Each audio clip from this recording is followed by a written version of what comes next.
கண்டிப்பா செய்யும். ஏன்னா மத்திய அரசால தான் அதை கொடுக்க முடியும்.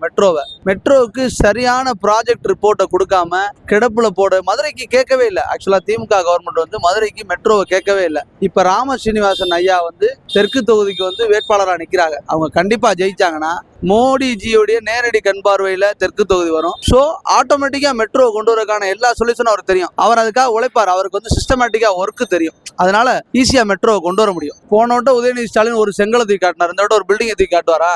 காட்ட முடியுமா? அதெல்லாம் முடியாதுங்க.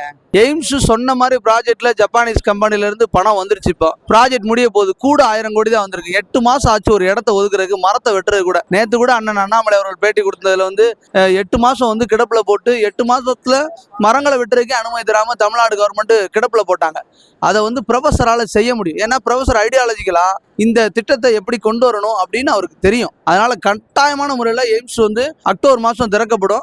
உதயநிதி இன்னொரு தடவை வந்து அக்டோபர்ல திறக்கும் போது வந்து நான் துணை முதல்வர் நிப்பா அப்படி நின்று போற அப்படி நாங்க ஒன்றும் அதை வரவேற்கிறோம். ஆனா இனிமேல் துணை முதல்வர் நிப்பா அக்டோபர் மாசம் அவர் இருக்கிறதுக்கு வாய்ப்பு இல்லை. உறுதியான முறையில் ஆட்சி மாற்றம் வரப்போது. அவருக்கான வேலை அங்க இல்ல. கட்டாயமா பிரதமருடைய கண் பார்வை போகும். ஆல்ரெடி வந்து மதுரை தெற்கு வந்து பிரதமரோட கண் பார்வையில் இருக்கு. திருப்பரங்குன்றமும் பிரதமருடைய நேரடி கண் பார்வையில் இருக்கு. ஆனா நமக்கு வந்து இந்த வட்டம் தேசிய ஜனநாயக கூட்டணியில இந்த தொகுதி தான் நம்மளால ஒதுக்க முடியும் அப்படின்ற சூழ்நிலை இருந்ததுனால தெற்கு தொகுதி ஏன் ஒதுக்கிருக்காங்கன்னா அப்படிப்பட்ட கேண்டிடேட் அவர்னால அதை சாதிக்க முடியும் அப்படின்றதுனால தெற்கு தொகுதியில கொண்டு விட்டுருக்காங்க.